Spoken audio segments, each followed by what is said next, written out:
Okay, I'll pick it up. Now use it for a sec.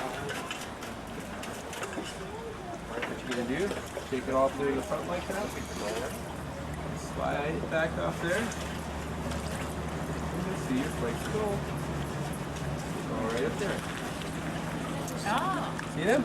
Okay, now what you gotta do is you gotta go through and find it yourself. You can't find it for you, that's no fun. Yeah. Ooh, you see them? Yeah, there's a lot. Wow. Get them off with your finger when you see them.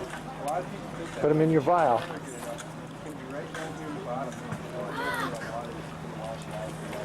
then with the ridges, as long as you don't dump it all out at once, as long as you pull those ridges. Okay. Want me to hold the pan for you? Or you grab? Okay. Just a minute. Get your lid off of your vial.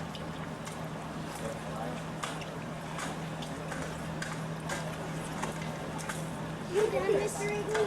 Huh? Are you done? Yeah. I'm taking out my clothes. Go in there. Whoops. Yeah, I don't know where. Oh, I see it. Okay. See, there's those other ones too.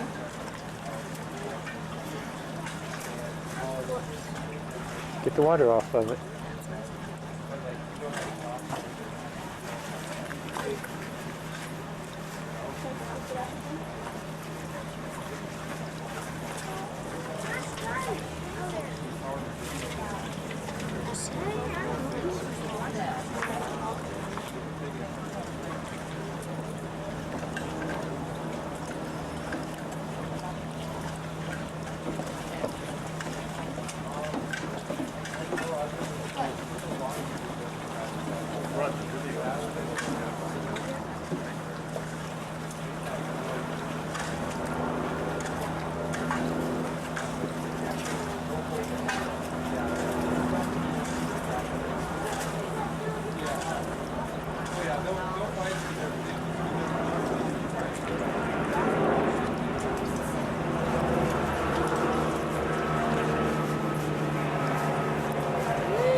It's all right.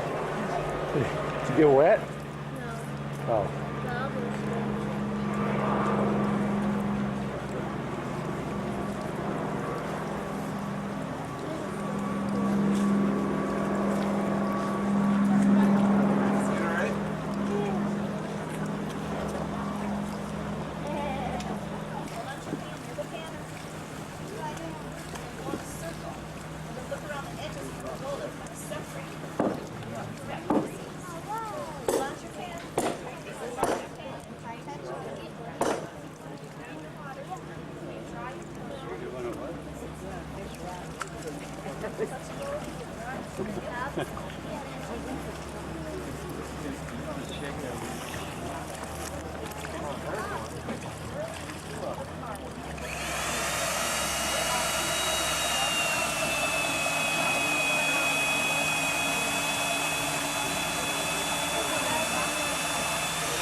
Hey, so I got 3 pieces of veal on my first cut.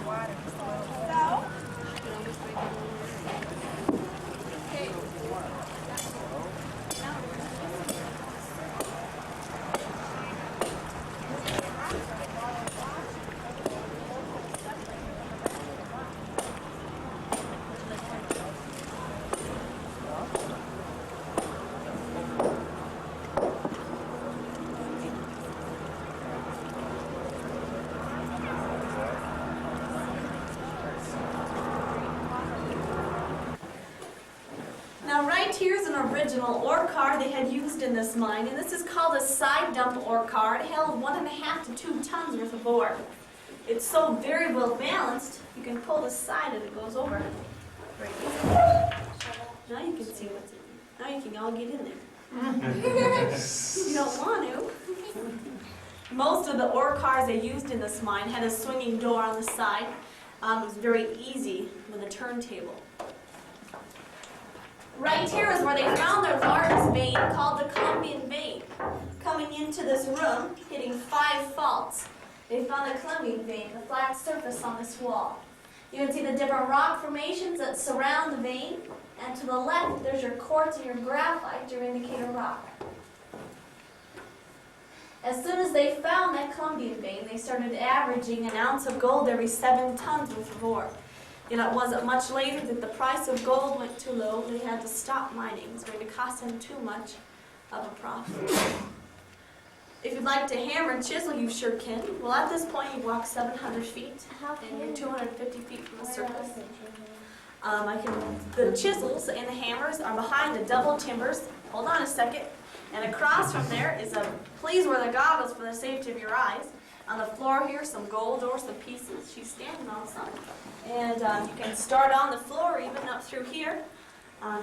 Stick to the floor, not on the walls. You can go right ahead and start.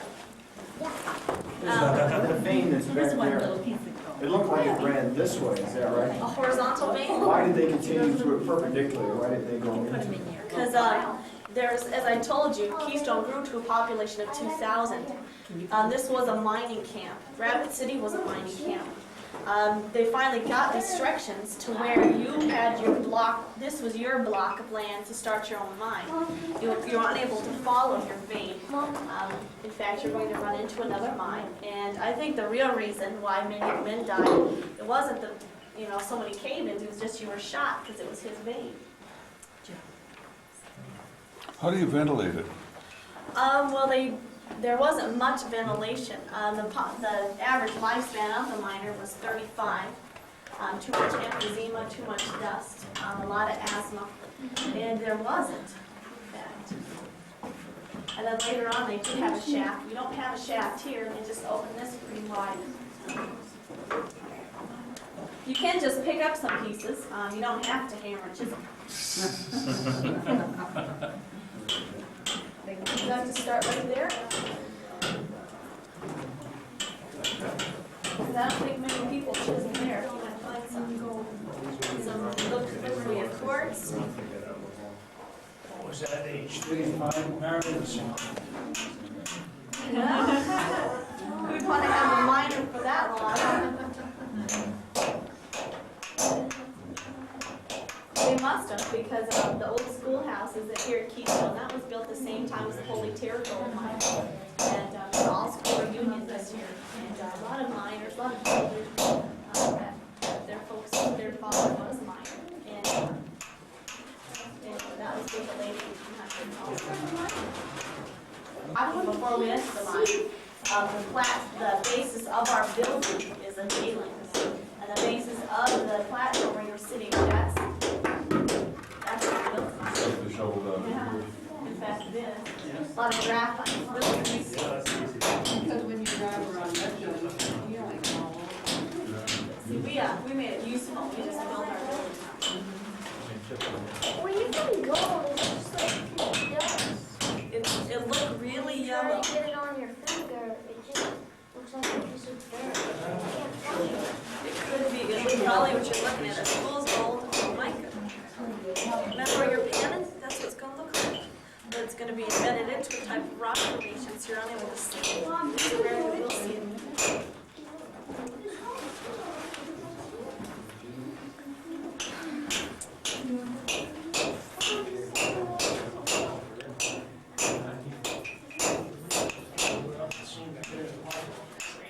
Oh, did you? Yeah. Oh, so you did get to see it. Sometimes they hide.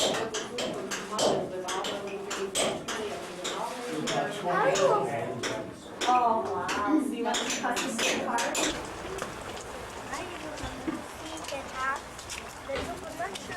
All of a sudden it's so hot.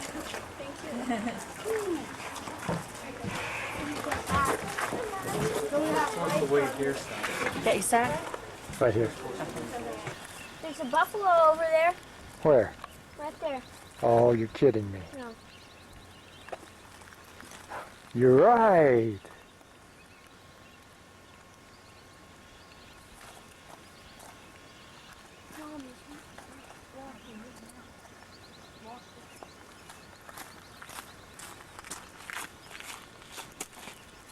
Looking for some more grass.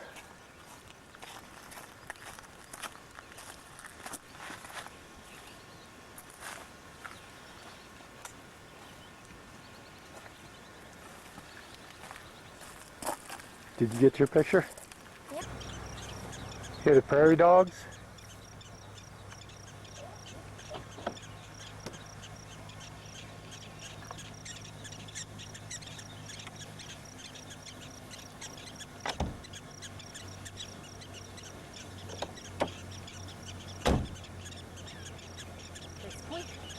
Can you hear? Yeah.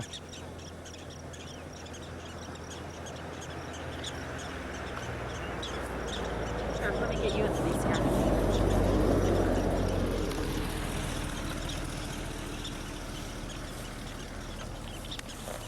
Let me see. Don't go too far away because I may have to ask you questions on how to operate this.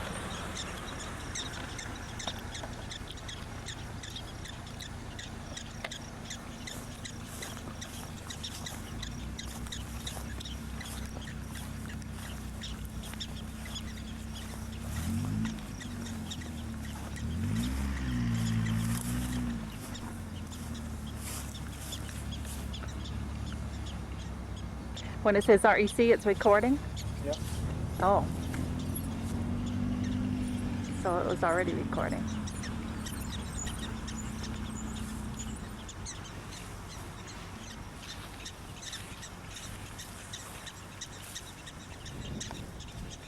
Just on something. Shall we go see?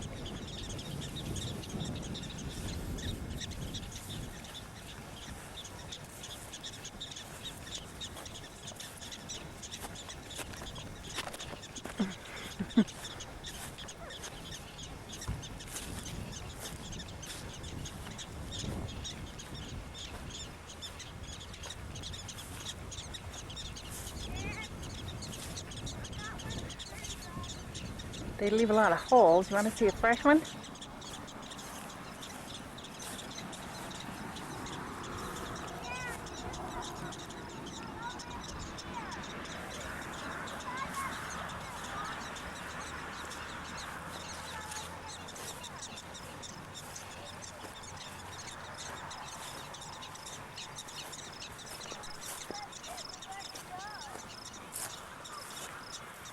A little stream to walk over.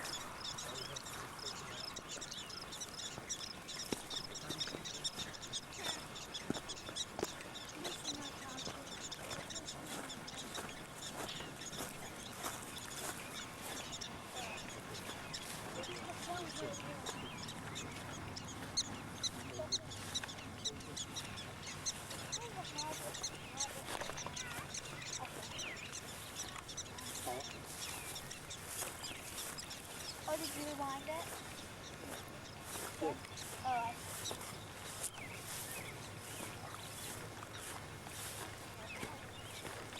Walked into a hole.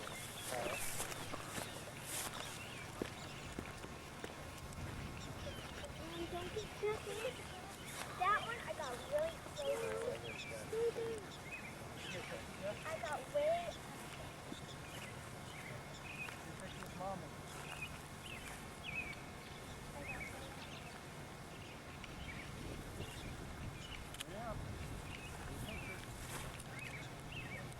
Just went in.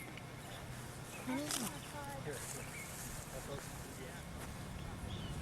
got all the way up here. I got all the way up to here without him going down, Dad.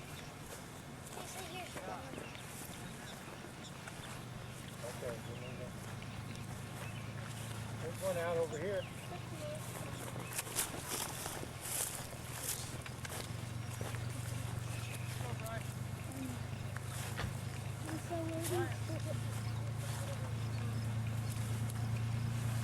Look at the car trunk and then look down at that highest mound.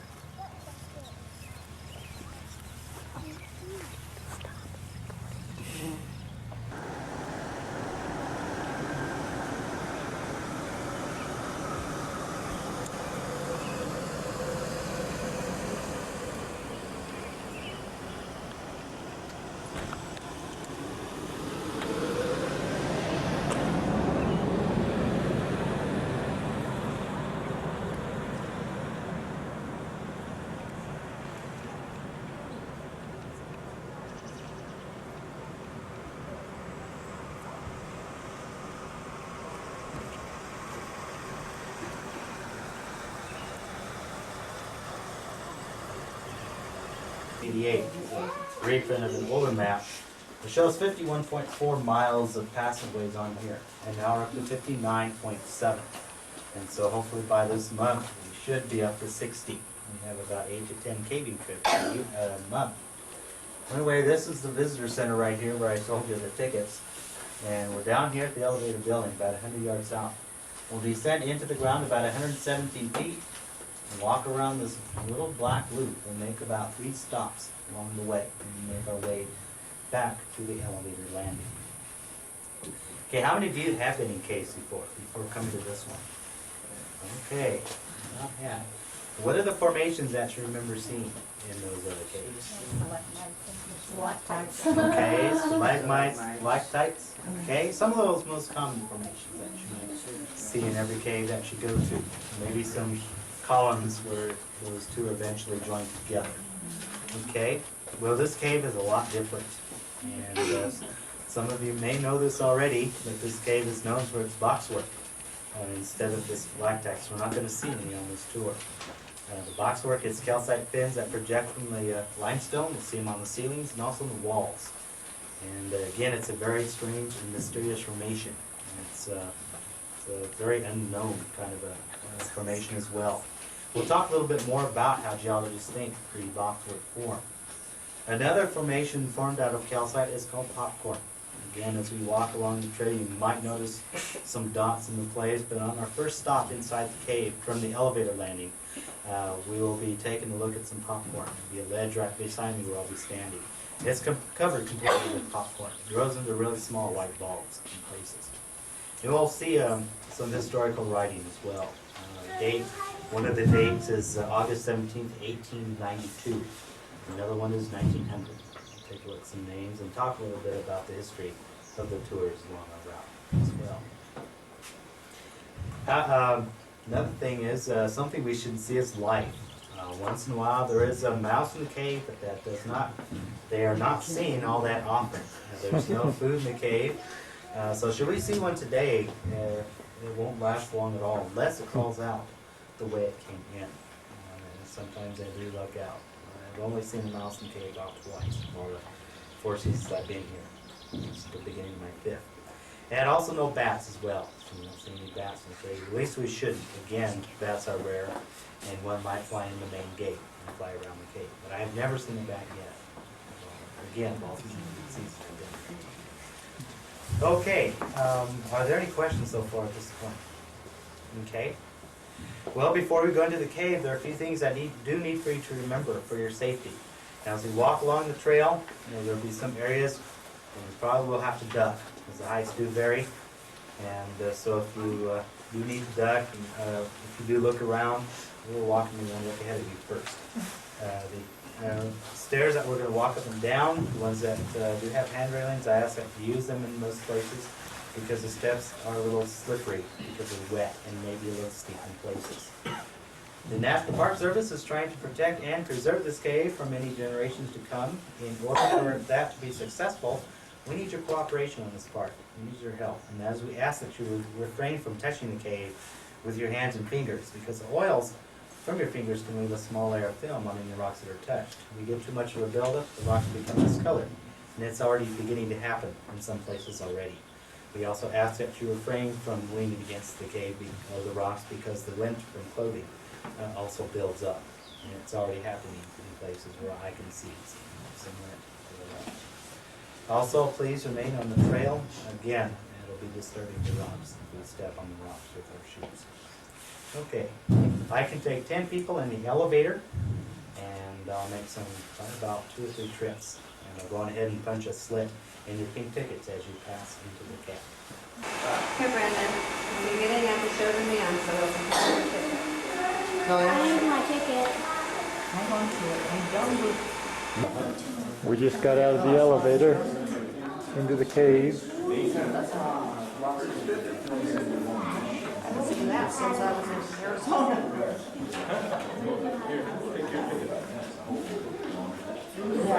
Yeah, I was ready to do that myself. We've had to spend much on air conditioning. It is. Who cares?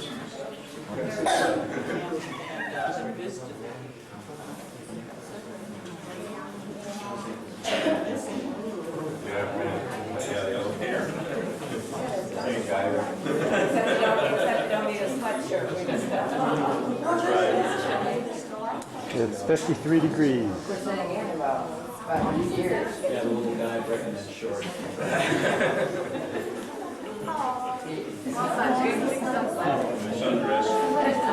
Work with it. And McDonald, a family named McDonald happened to drop by the same year, and they were looking for work. Well, Jesse McDonald, the father, became the manager then of the property, including this cave, because he got a job with the company. Well, in 1890, his 17-year-old son, Elvin, had crawled into the cave and started exploring from that day on. The actual cave exploration began during that era. From that day on, he explored almost every day for the rest of his life. And each time he went in, he would go further into the cave, and more passageways were found. Well, they guided tours in 1891 then. And because all the passageways that we're walking today were all here, and they're kind of opened up by Elvin and his brother Elmer. Well, they first toured the pathway which we use today for the natural entrance tour. That main gate was built by then, and steps and ladders were put in. And we got tours. Well, this attracted the attention of geologists and scientists when they started coming down here and started conducting research on the cave. And they ran into a lot of complications and challenges. All the questions they've come up with so far, probably less than half of them already answered. We know a little bit more about this cave than we did a century ago, but not a whole lot more. Still have a long, long ways to go. But I don't think we'll ever get done researching this cave. Some of the questions they've come up with so far is how big is the cave? What formed the cave? When exactly did the cave start forming? How big is the cave and how the rocks were formed? That's one of the main mysteries right now. We'll talk a little bit more about that again later. Also, what causes the air to go in and out of the caves? Those are just some examples of questions that we're looking at today. Okay, on the next stop, we'll talk a little bit more about the rock that we're in. What type of rock is this, and how should the rock form in this area?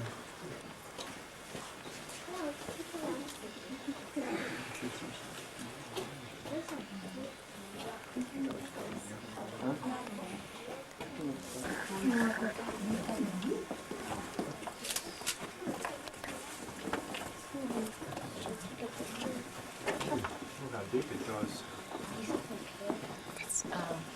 This is neat.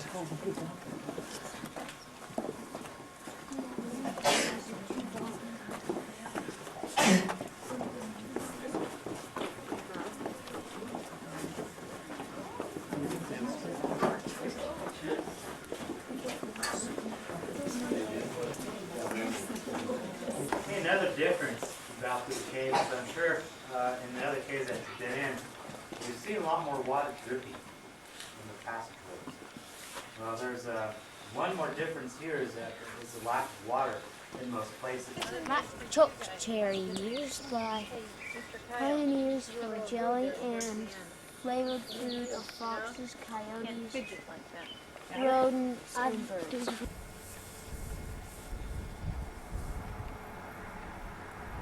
We just came out of Wind National Park. Just saw Wind Cave. And we see some antelope or deer. Not sure what it is, but there's some babies.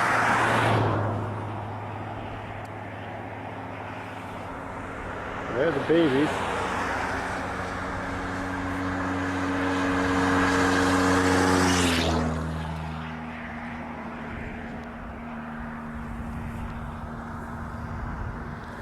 Did you get a picture?